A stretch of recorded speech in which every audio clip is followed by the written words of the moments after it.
My parents were very afraid.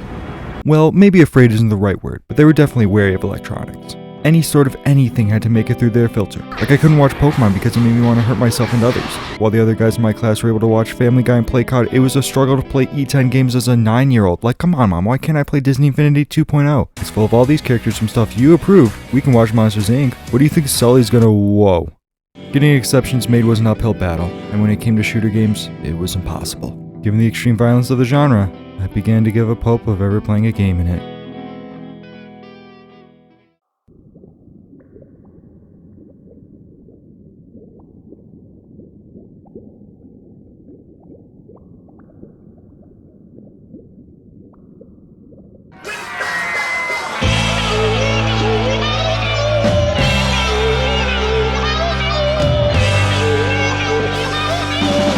Off the bat, I could tell Splatoon's unique, heavily deviating from the macho mannerisms and general grittiness of the shooter genre, instead focusing on kids launching their fluids at each other. Inking turf is tied to pretty much everything you can do, from throwing bombs, using your main weapon, almost any special weapon, and from all the ink comes Splatoon's biggest claim to fame, squid form. That's right, they aren't just kids, they're also squids.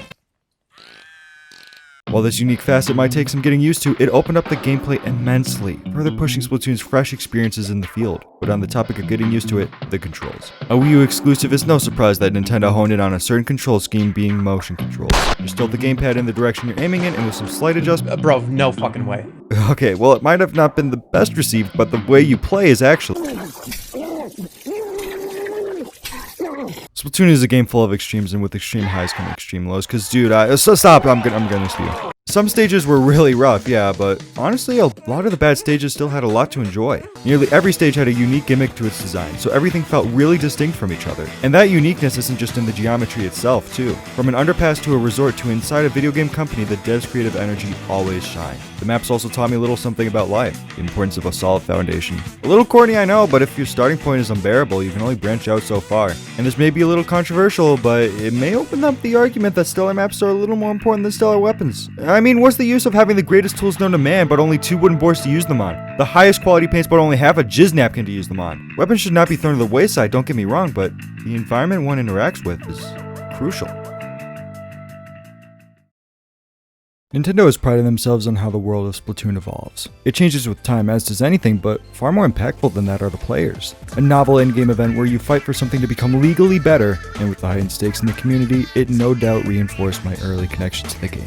The conditions of the map and the music playing on it changed as the player base split in two, and it's truthfully amazing how just altering the environment in which one plays the same maps and modes they've always played can make so much of a difference. I've never been much of a party or festival person, but as I was playing for the first time, I almost felt like I didn't like myself. A wistful smile as I played. I was younger than my inkling. I couldn't quite put it into words, and yet I had the sense that things were slipping past me. I'm not entirely sure which emotion I was harboring and why I held myself in disdain as I continued to enjoy the game regardless, but it only made me look upon these times with a greater passion, maybe even a greater longing. Writer's block is an extremely frustrating thing. Sitting there, trying to get all the thoughts swirling in your mind on the page, but it's just a jumbled mess. Too often I sit down and just stare. But while I stare, I've got something playing in my ears. Something that hits notes I've known since the good old days. Splatoon's music is some of the most unique stuff out there. And I don't mean in the, oh, that's interesting sort of way, because some of the shit is the shit. An energetic rock feel attributed to all of the battle music. The bands that perform their songs all tackle it in a wildly distinct way. The mood of the music suited matches perfectly, and always amped me up even when I was getting kicked in. And yes, I do mean bands. I've never seen this elsewhere, but save for the little jingles that are peppered throughout the game, every piece of music is made by in-universe characters, adding a lot to the world building and making the whole experience feel really fleshed out. Splatoon is set in a world in which humanoid sea creatures, and sometimes humanoid in quotation marks, lead lives eerily similar to how we do. Just take a look around and you'll recognize it's as close to a carbon copy as you can get with jellyfish walking about. I'd always daydream about living in this world, as it showed enough to imagine what life could be like, while I knew there were so many treasures in this society that were left to be unearthed. I mean, just take a look at the hub, Inkopolis Plaza. The architecture, how it's organized, the things in center focus versus the things off to the side. And accompanying you anywhere you walk is an ambient work composed for the whole of Inkopolis Plaza that just emulates life perfectly. Honestly, the platform right here is flawless.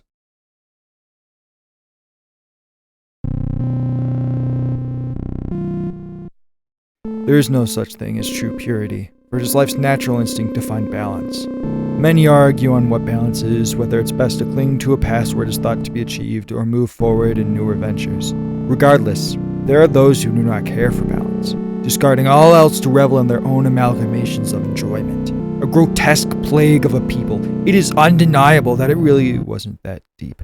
There's a ton of footage of Splatoon 1 hackers out there. For Nintendo games, it's only rivaled by Mario Kart Wii. They're essentially an extinct species in later series, but while the community talks about Splatoon hackers like they're as common as flies, I've only crossed paths with a hacker once. I was aware of the presence of hackers in the community. I never thought I'd run into one, but as I loaded into a game of Turf War on Hammerhead Bridge, before the match could actually start, someone on the other team was moving at Mach 10 with a dynamo roller. A weapon with the movement speed supposed to be nearly the slowest in the game was zipping around faster than you could ever hope to be. In those 3 minutes, I made it my mission to get close enough to them with my Luna Blaster to splat them, to show them that, and I'm dead.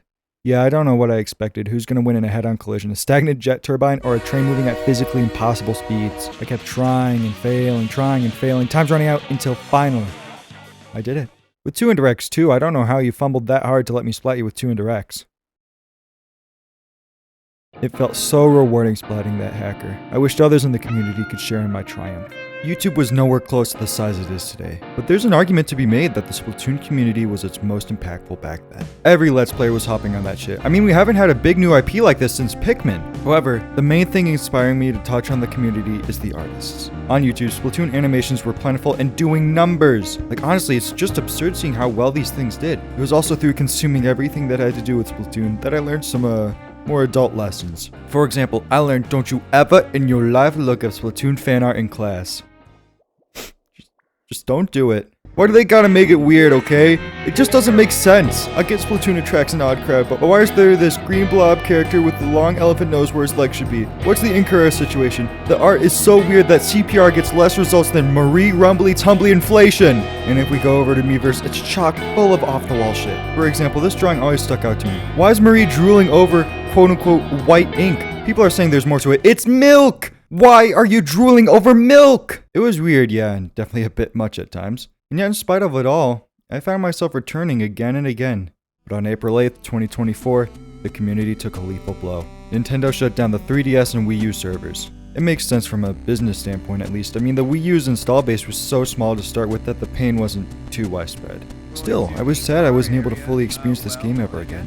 But I haven't had a Wii U for a while anyway, so it's more like all the memories I had with it will never be retread. They'll be gone, swept away, and I did nothing to try and recapture them. I had plenty of time. I knew this was happening, and yet I did nothing. And I'm sorry, okay? I'm sorry I failed you. I'm sorry I couldn't let you go through it again to live those good old days again. Days I'll never come close to again. I missed it as it happened, and recapturing it is a hopeless thought. I'm sorry. I'm sorry.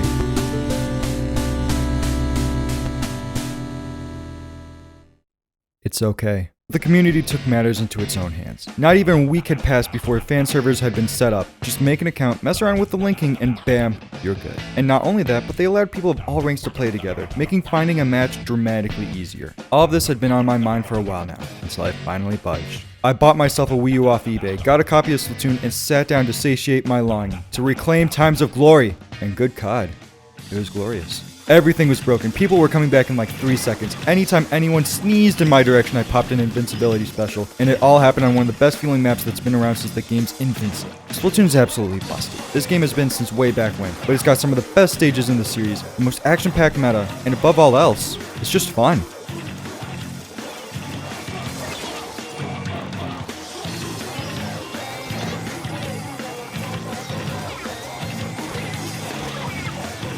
When I first got the game, I was dumb.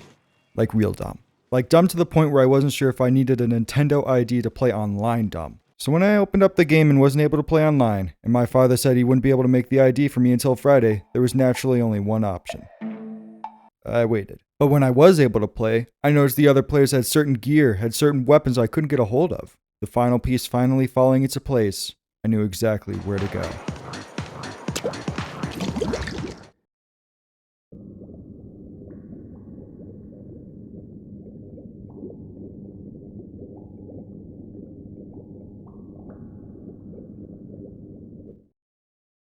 While the multiplayer of Splatoon 1 is no doubt the most talked about portion of the game, the single player is emblematic of its world, of its time, and of its identity. Standing here right now, I can confidently say that never again has Splatoon quite replicated the desolate and outright grungy vibes displayed in Octo Valley, sporting both weathered concrete with weeds growing through the cracks and rusted metal. In addition to the abstractly cobbled together levels, Hero Mode established my love for lack of a better term, comfortably shitty. I mean, Captain Cuttlefish is out here living his life in his shack, and while the place is nothing crazy, he seems happy.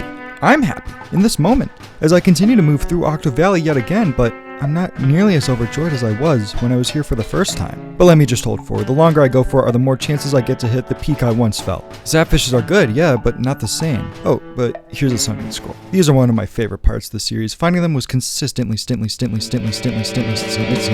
not the first ones here. We were here, we all died, Mutants from around the stage. Kill. Their aberration. They create monstrosities form. The real flesh. Amalgamation stuck in middle skin. Is reborn in a new form.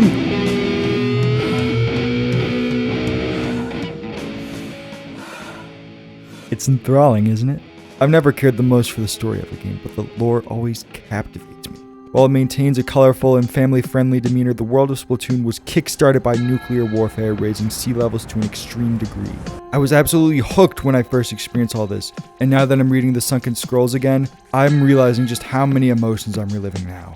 Every level, something comes back to me. Every big moment hits me like a wave. But while it hits me like a wave, I know it used to hit me like a tsunami. I've still got more time. There's still bigger fish to fry. There's still one more chance with the final boss.